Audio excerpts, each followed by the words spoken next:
نبی کریم حضرت محمد مصطفیٰ صلی اللہ علیہ وآلہ وسلم نے فرمایا کہ یہ چند چیزیں اپنے اپنے گھروں سے دور رہو ورنہ غریبی اور مفلسی تمہارا مقدر با۔ بسم اللہ الرحمن الرحیم۔ السلام علیکم ورحمۃ اللہ وبرکاتہ۔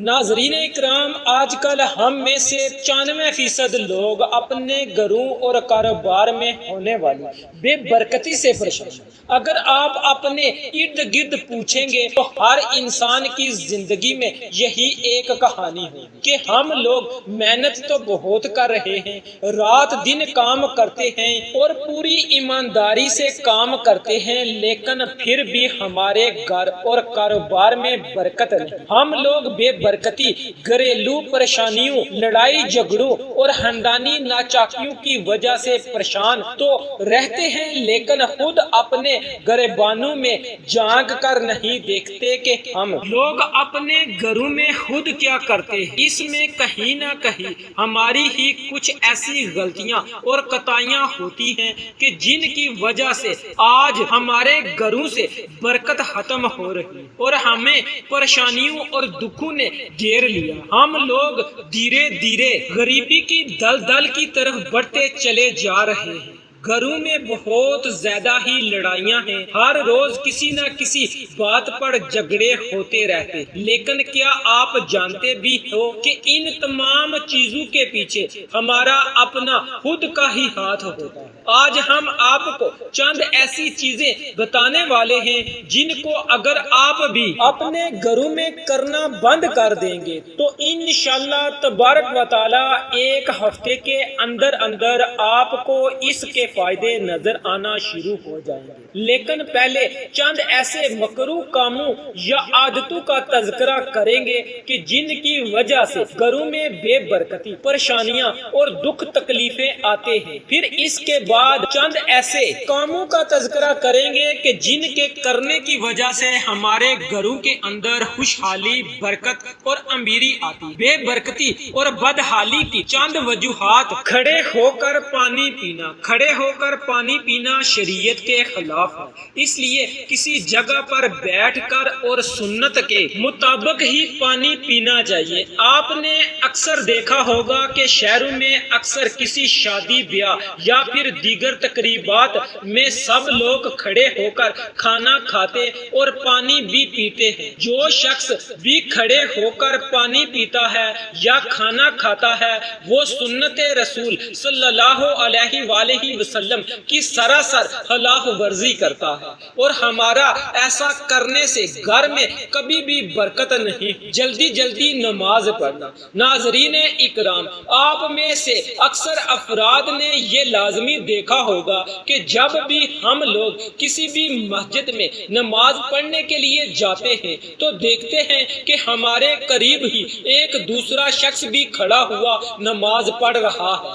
ابھی ہم لوگ زور کی نماز کی 4 سنتیں بھی نہیں پڑھ پاتے کہ وہ شخص زور کی نماز کی مکمل رکعتیں ادا کر کے اور دعا مانگ کے مسجد سے جا بھی چکا ہوتا ہے۔ کیا آپ جانتے ہیں کہ اللہ تعالیٰ کو یہ چیز بالکل ناپسند ہے، کیونکہ اللہ تعالیٰ نے نماز میں سکون رکھا ہے۔ ایک حدیث کا مفہوم ہے، نبی پاک صلی اللہ علیہ وآلہ وسلم نے ارشاد فرمایا کہ نماز میری آنکھوں کی ٹھنڈک ہے، جبکہ ہم نبی پاک صلی اللہ علیہ وآلہ وسلم کی آنکھوں کی ٹھنڈک کو بھی کسی سزا کی طرح ادا کرتے ہیں۔ جب بھی ہم لوگ مسجدوں میں نماز ادا کرنے کے لیے جاتے ہیں تو وہاں جا کر سوچتے ہیں کہ جلد سے جلد نماز ختم ہو اور ہم لوگ اپنے اپنے گھروں کو چلے جائیں، لیکن اس کے برعکس اگر ہم کسی سینما گھر یا تھیٹر میں جائیں تو وہاں 3 گھنٹے کی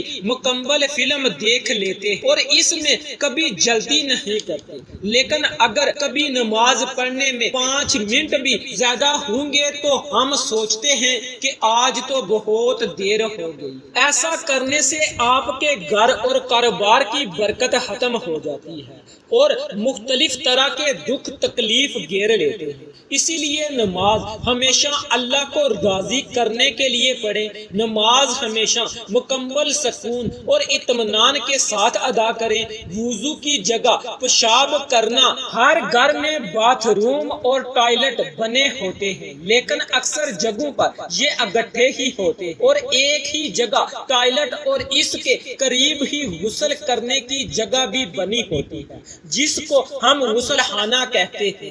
وہاں پر ہم لوگ غسل تو کرتے ہیں، لیکن اس کے ساتھ ساتھ ہمارے گھر کے کچھ ایسے افراد بھی ہوتے ہیں جو بجائے ٹوائلٹ میں جانے کے غسل کرنے کی جگہ ہی پیشاب وغیرہ کر دیتے ہیں، یا پھر جہاں ہم وضو کرتے ہیں وہاں پر پیشاب کر دیتے ہیں۔ یہ سب ہم غلطی سے یا جانے انجانے میں کرتے ہیں۔ آپ خود سوچیں کہ جہاں پر ہم غسل کریں گے یا پھر وضو کریں گے تو وہ جگہ پاک صاف ہونی چاہیے، کیونکہ پانی کے چھینٹے بھی ہمارے اوپر لازمی گرتے ہیں۔ اب وہیں پر ہم پیشاب کرنا شروع کر دیں تو کیا کبھی آپ نے سوچا ہے کہ آپ کے گھر اور کاروبار میں برکت ہوگی؟ جہاں تک میرا دل مانتا ہے تو ایسا کرنے سے کبھی بھی گھر اور کاروبار میں برکت نہیں ہوگی، بلکہ پریشانیاں اور دکھ تکلیفیں ہی آئیں گی۔ کھڑے ہو کر پیشاب کرنا، محترم ناظرین کرام، جب بھی ہم لوگ کہیں باہر گھومنے کے لیے جاتے ہیں تو جانے انجانے میں ہم لوگ کھڑے ہو کر پیشاب کر دیتے ہیں۔ کبھی کبھی ہم جلدی میں یا پھر انجانے میں ہی کسی درخت کے نیچے پیشاب کر دیتے ہیں، یا کہیں سفر میں ہوں اور دھوپ سے بچنے کے لیے بھی کسی سایہ دار درخت کے نیچے پیشاب کر دیتے ہیں۔ اور یہ بات ہمیں بخوبی علم ہے کہ اکثر درختوں، سایہ دار، ٹھنڈی یا پھر سرسبز شاداب جگہوں پر جنات یا عصائب کا سایہ ہوتا ہے۔ اگر ہم اسی درخت کے نیچے پیشاب کرتے ہیں جس کے اوپر جنات یا عصائب کا بسیرا ہو تو پھر ہمارے ساتھ کیا ہو، اس چیز کا بھی آپ لوگوں نے دھیان رکھنا ہے۔ کھڑے ہو کر پیشاب کرنے سے پیشاب کے چھینٹے سلوار اور جوتوں پر لازمی گرتے ہیں، اور اس کے علاوہ پیشاب بھی جسم سے کچھ خارج ہوتا ہے اور باقی مثانے کے اندر ہی رہ جاتا ہے، اسی لیے کھڑے ہو کر بھی پیشاب نہ کریں۔ پھونک سے چراغ بجانا، ناظرین ایسا کرنے سے بھی آپ کے گھر میں نحوست آتی ہے، یعنی کہ بے برکتی آتی ہے۔ چراغ کو ہمیشہ ہاتھ سے بجائیں یا پھر کسی گتے کی ہوا سے بجا دیں۔ شہروں میں تو بجلی ہوتی ہے، لیکن گاؤں دیہات میں چند جگہوں پر آج بھی چراغ یا موم بتی ہی جلائی جاتی ہے۔ دانتوں سے ناخن کاٹنا، آپ نے دیکھا ہوگا کہ ہمارے گھروں کے اندر جو چھوٹے چھوٹے بچے ہوتے ہیں وہ اپنے ناخنوں کو اپنے ہی دانتوں سے کاٹ لیتے ہیں، پھر ان بچوں کی یہی عادت بڑھ جاتی ہے۔ عادت بڑے ہو کر بھی برقرار رہتی ہے، لیکن کیا آپ یہ بھی جانتے ہیں کہ دانتوں سے ناخن کاٹنے سے مختلف اقسام کی بیماریاں تو ہمارے جسم کے اندر آتی ہی ہیں، مگر اس کے ساتھ ساتھ گھر میں نحوست بھی آتی ہے اور گھر سے برکت ختم ہو جاتی ہے۔ اپنے ناخنوں کو ہمیشہ ہر جمعے والے دن کسی صاف ستھری جگہ پر بیٹھ کر مکمل احتیاط سے کاٹیں۔ اپنے ناخنوں کو کسی بلیڈ، کینچی، ناخن تراش یا پھر کسی تیز دھار والے اوزار سے اچھی طرح کاٹیں، اور پھر کاٹتے ہوئے ناخنوں کو احتیاط سے اٹھا کر کسی گندی جگہ پر ڈال دیں۔ دامن یا آستین سے منہ صاف کرنا، ہم لوگ باہر کہیں گھومنے پھرنے کے لیے جاتے ہیں یا کہیں گرمی کی وجہ سے یا پھر کسی دوسری وجہ سے منہ وغیرہ دھونے پڑتے ہیں، اور پھر جلدی میں ہم آستین سے یا پھر قمیض کے دامن سے ہی اپنے منہ اور ہاتھ پونجھ لیتے ہیں۔ یہ بھی ایک بہت بڑی نحوست ہے۔ ایسا کرنے سے بھی آپ کے گھروں میں بے برکتی آتی ہے، تو آپ لوگ اس چیز سے خود بھی بچیں اور دوسروں کو بھی یہ باتیں بتائیں۔ محترم ناظرین اکرام، یہ تو چند ایسے کام ہیں جو کہ ہم ہر روز مرا کے کاموں میں اکثر کرتے ہی رہتے اور ان کے کرنے سے گھر میں غربت اور نوست آتی ہے، اور اب وہ چند کام بھی جان لیتے ہیں کہ جن کے ہر روز کرنے سے گھر میں برکت ہو، لیکن ہم ان اچھے کاموں کو نہیں کرتے۔ قرآن پاک کی تلاوت کرنا، آپ اپنے خود کے گھروں میں جا کر دیکھیں اور پھر کچھ ایسے گھروں کو بھی دیکھیں جہاں دولت اور برکت ہو اور وہ لوگ آپ سے خوشحال بھی، تو آپ دیکھیں گے کہ وہ خوشحال گرانے ایسے ہوں گے کہ جہاں پر رہنے والے لوگ روزانہ ہی صبح کو قرآن پاک کی تلاوت کرتے ہیں۔ پھر آپ ان کے گھر کے ماحول کو بھی دیکھیے، ان کے گھر کے ماحول بھی بہت اچھے ہوں گے۔ ان کی امیری اور خوشحالی کی وجہ صرف اور صرف یہی ہے کہ وہ اپنے گھروں اور کاروبار کی جگہ پر روزانہ ہی قرآن پاک کی تلاوت کرتے ہیں۔ تو آپ بھی آج سے ہی گھر اور دکانوں میں قرآن پاک کی تلاوت شروع کر دیجئے، انشاءاللہ آپ کے گھروں میں بھی برکت بھی بہت زیادہ برکت ہوگی۔ 5 وقت کی نماز ادا کر، جو شخص بھی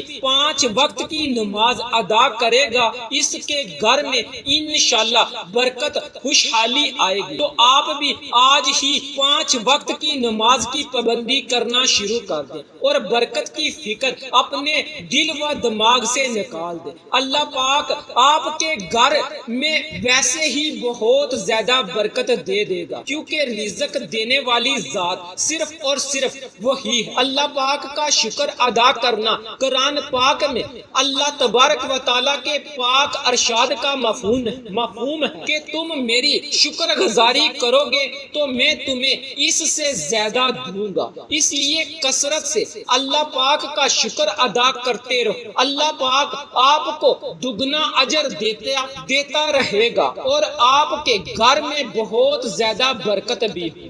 کثرت سے مراد ہر روز 300 مرتبہ سے زیادہ بار سچے دل سے زبان سے الحمدللہ کا، غربت اور مجبور لوگوں کی مدد کرنا۔ جو بھی امیر لوگ اپنی زکوٰۃ نکالتے ہیں، اس زکوٰۃ پر غریب اور مستحق لوگوں کا حق ہے۔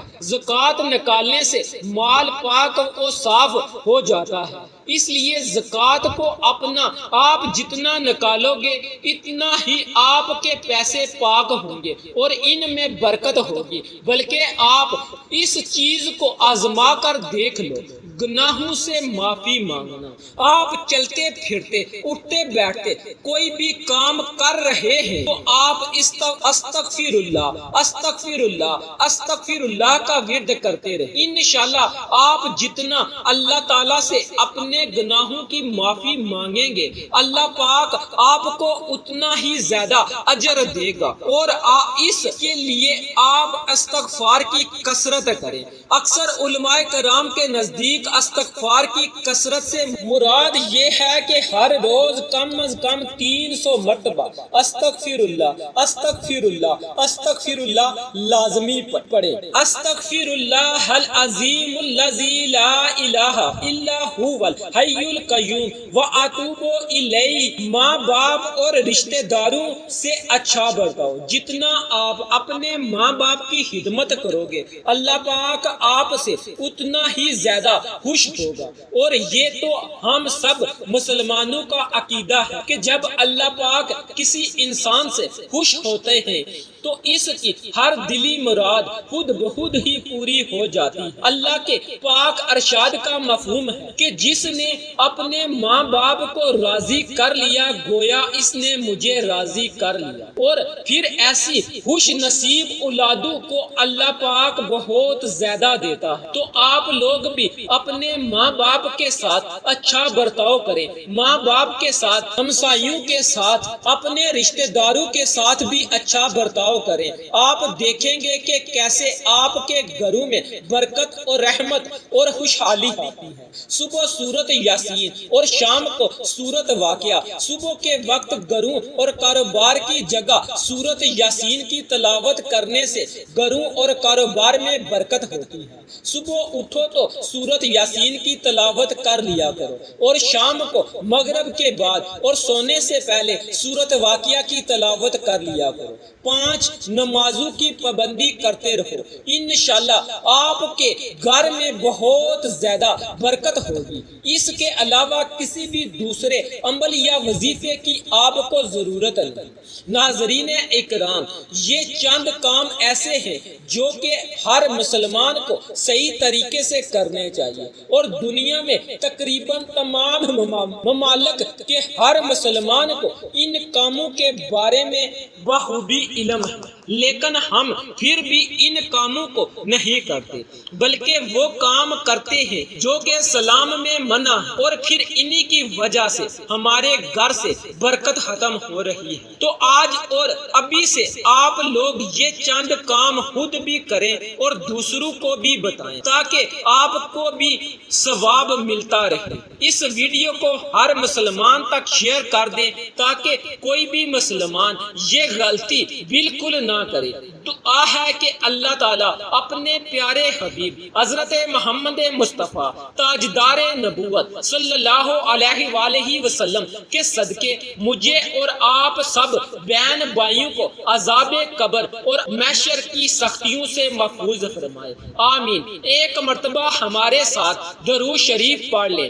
اللہم صلی علی محمد وعلی آل محمد کما صلیت علی ابراہیم وعلی آل ابراہیم انکا حمید مجید۔ اللہم بارک علی محمد وعلی آل محمد کما بارکت علی ابراہیم وعلی آل ابراہیم انکا حمید مجید۔ اللہ تعالی ہمارے اس وظیفے میں بتائی گئی کسی بھی قسم کی کوئی بھی کمی کوتاہی کو اپنے پیارے حبیب حضرت محمد مصطفیٰ صلی اللہ علیہ وآلہ وسلم کے صدقے معاف فرمائے، آمین۔ اللہ ہم سب کا حامی اور ناصر ہو۔ السلام علیکم ورحمۃ اللہ وبرکاتہ۔